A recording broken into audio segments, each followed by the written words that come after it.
दोस्तों चलिए अंततः शिक्षकों की ट्रांसफर पोस्टिंग की प्रक्रिया पर रोक लगा दी गई। सबसे पहले माननीय उच्च न्यायालय ने इस पर रोक लगाई।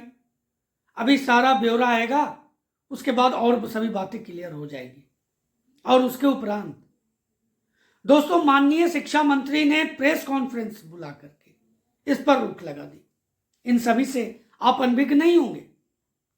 प्रश्न यह उठता है कि माननीय उच्च न्यायालय के द्वारा, माननीय शिक्षा मंत्री के द्वारा घोषणा कर दी गई कि इस पर रोक लगा, तो अब यह प्रश्न उठ जाता है कि शिक्षकों की ट्रांसफर पोस्टिंग स्थगित होने से शिक्षकों को राहत मिली है अथवा नुकसान हुआ है।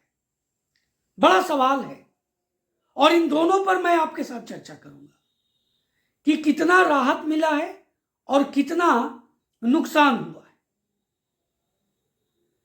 एक एक करके मैं आपको बताऊंगा सभी बिंदुओं के साथ। बहुत ही महत्वपूर्ण वीडियो है, आपको पूरा देखना चाहिए, समझना चाहिए, ज्यादा से ज्यादा शेयर कर देना चाहिए।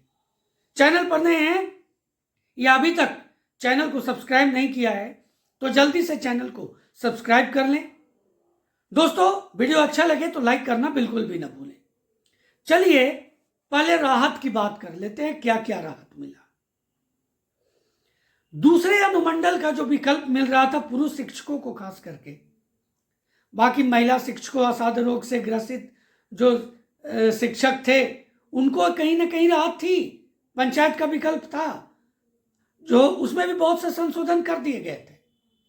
आप देख रहे होंगे दिन प्रतिदिन संशोधन हो रहे थे। लेकिन जब माननीय उच्च न्यायालय ने इस पर रोक लगाया, स्टे जारी किया, तो उसके बाद आनंद फानंद में माननीय शिक्षा मंत्री ने प्रेस कॉन्फ्रेंस बुला करके अपने स्तर से, शिक्षा विभाग के स्तर से माननीय मुख्यमंत्री के न्याय निर्णय के आधार पर इस पर तत्काल प्रभाव से रोक लगा दी। तो दोस्तों इससे राहत मिल गई शिक्षकों को। अब उनको अनुमंडल बदलना नहीं पड़ेगा, उनको जिला बदल नहीं होना पड़ेगा। जिस तरह से माननीय शिक्षा मंत्री ने अपने स्टेटमेंट में कहा कि इसमें संशोधन होगा, तो अब जब संशोधन होगा तो निश्चित ही हो सकता है शिक्षकों को, जो खास करके पुरुष शिक्षक हैं, उन्हें प्रखंड का ऑप्शन मिले, तरह तरह की बातें होंगी। लेकिन अब 5 सक्षमता एग्जाम होने के बाद चलिए यहां राहत मिला। दूसरा है, मैं यहां नोट किया हूं, एक एक करके आपको बता रहा हूं। अब नई पॉलिसी में उदारता की उम्मीद।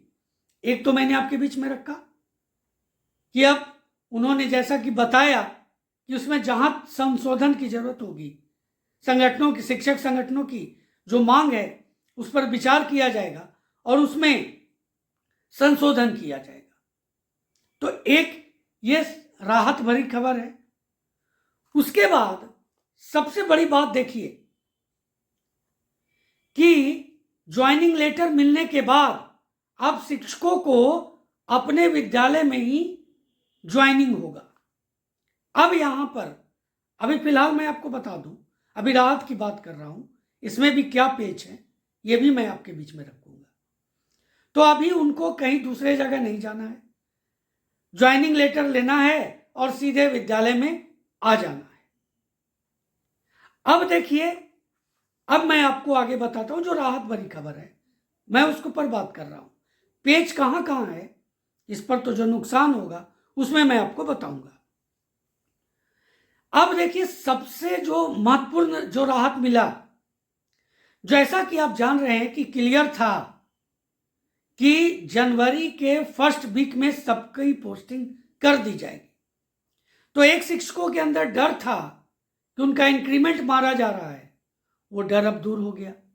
अब सभी शिक्षकों को उनका इंक्रीमेंट मिल जाएगा, इसमें कोई दो राय नहीं। तो ये भी राहत है। अब देखिए नेक्स्ट, प्रमोशन। कुछ जिलों में प्रमोशन हुए हैं दोस्तों, लेकिन बहुत से जिले जहां पर प्रमोशन हुआ ही नहीं है। आपके बहुत से मैसेज आए हैं जहां पर प्रमोशन हुआ है, आपने अपना बेसिक बताया है, तो जिन जिलों में प्रमोशन नहीं हुआ 12 साल की काल अवधि पूरा करने के उपरांत जो शिक्षक इसके दायरे में आ रहे हैं, उनके लिए राहत यह है कि अब प्रमोशन की मांग वो शिक्षा विभाग से कर सकते हैं।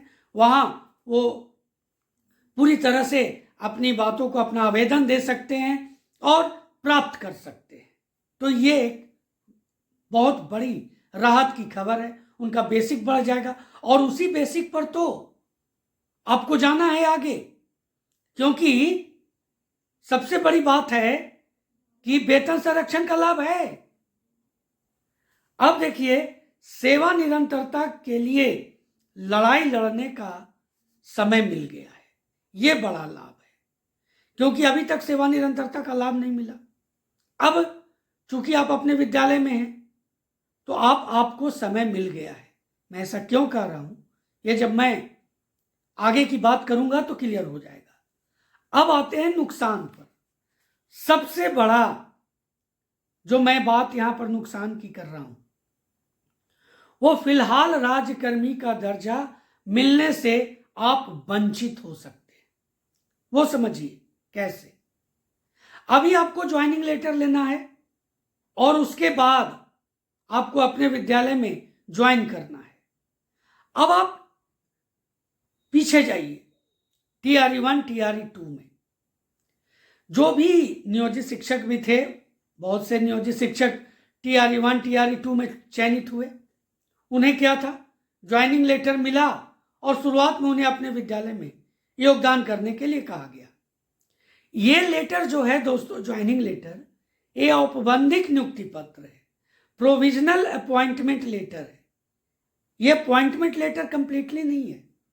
ये कब होता है, जब आपको विद्यालय पदस्थापन पत्र मिलता है, तब आपकी ज्वाइनिंग कंप्लीट मानी जाती है और आपको ज्वाइन करवाया जाता है। यहां तो एक शब्द में कह दिया गया है कि फिलहाल आप इस विद्यालय में जाए। ये वही समय आप याद कीजिए, जो भी शिक्षक TRE 1 TRE 2 में चयनित हुए होंगे और जो नियोजित शिक्षक इससे अनभिज्ञ नहीं होंगे, उन्हें इसकी पूरी जानकारी होगी कि अभी आपको फिलहाल अपने विद्यालय में रहना है।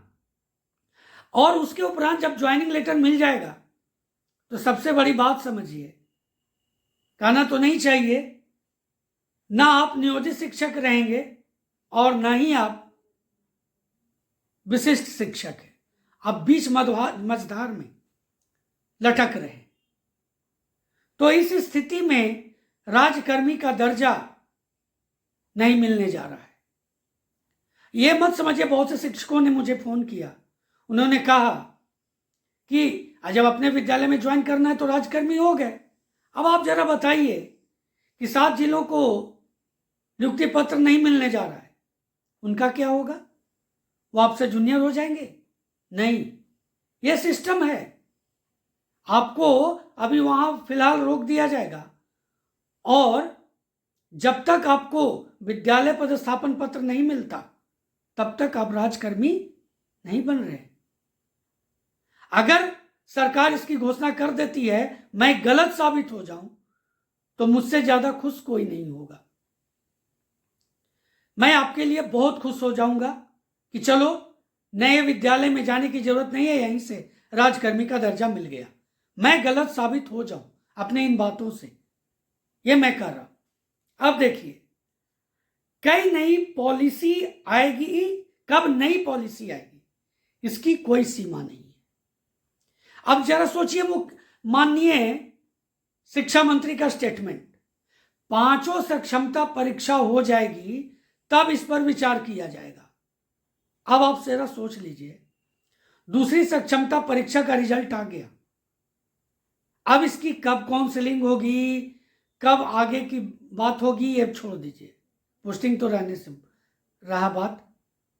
तीसरी सक्षमता परीक्षा का डेट निर्धारित है, उसका भी एग्जाम होने में समय लगेगा, उसका भी रिजल्ट आने में समय लगेगा, उसकी भी काउंसलिंग होगी। 4, 5 यानी पूरी तरह से चुनाव तक हो जाए तो बड़ी बात, नहीं तो चुनाव के बाद भी जा सकता है, चुनावी मुद्दा भी बन सकता है, इसमें कोई दो राय नहीं। अब देखिए, जितना देर शिक्षकों को उतना ही नुकसान। अब जरा सोचिए, जैसा कि मैं आपकी बात जो है वो रख रहा हूं, अभी शिक्षकों को, जो नवनियुक्त शिक्षक हैं, जो विद्यालय अध्यापक हैं, उनको एनपीएस मिल रहा है और आगे ये यूपीएस में कन्वर्ट होगा। यूपीएस में क्या है, 25 वर्ष की अवधि से आपको, मैंने इसके लिए एक वीडियो आपके बीच में रखा था यूपीएस से रिलेटेड, जिसमें बताया था कि जो 25 वर्ष की सेवा अवधि पूर्ण करेंगे उनको पेंशन का 50% लाभ मिलेगा और जैसे जैसे कम होगा वैसे वैसे ये घटते चला जाएगा। अब जिनका 3 महीना, 4 महीना, 5 महीना बच रहा है, उनके बारे में सोचिए। जो नीति बनी है, साल भर लगेगा, 2 साल लगेगा नई ट्रांसफर स्थिति आने में, पोजीशन उसको सही करने में, तो वो तो रिटायर हो जाएंगे। उस अक्षमता परीक्षा पास करके भी वो नियोजित के रूप में ही रिटायर हो जाएंगे। जिनका कम समय बचा हुआ है उनके लिए भी लॉस हो रहा है। तो आप जरा सोचिए, जो ये पॉइंट मैं आपके बीच में रखा कि जितना देर शिक्षकों को उतना ही नुकसान। आप राजकर्मी नहीं बन रहे हैं तो आपको जो राजकर्मी का लाभ है वो फिलहाल उससे आप वंचित रहेंगे। तो अनेकों नुकसान हो रहे हैं। एक तरफ जहां राहत है तो एक तरफ नुकसान भी है। आप भी कमेंट करेंगे कि आपको इसमें ज्यादा राहत मिल रही है कि ज्यादा नुकसान हो रहा है। सरकार को इस पर क्या करना चाहिए, इसके लिए मैं आपके साथ नेक्स्ट वीडियो में चर्चा करूंगा, ताकि मैं आपकी बातों को समझते हुए उसमें अपनी बात को रखूं, आपकी बात को रखूं, अपनी बात को नहीं, क्षमा कीजिएगा, आपकी बात को रखूं, सरकार तक पहुंचा सकूं। वीडियो अगर अच्छा लगा हो तो लाइक करना बिल्कुल भी ना भूलें, अधिक से अधिक शेयर कर दें। और दोस्तों, चैनल पर नए हैं या अभी तक चैनल को सब्सक्राइब नहीं किया है तो जल्दी से चैनल को सब्सक्राइब कर लें।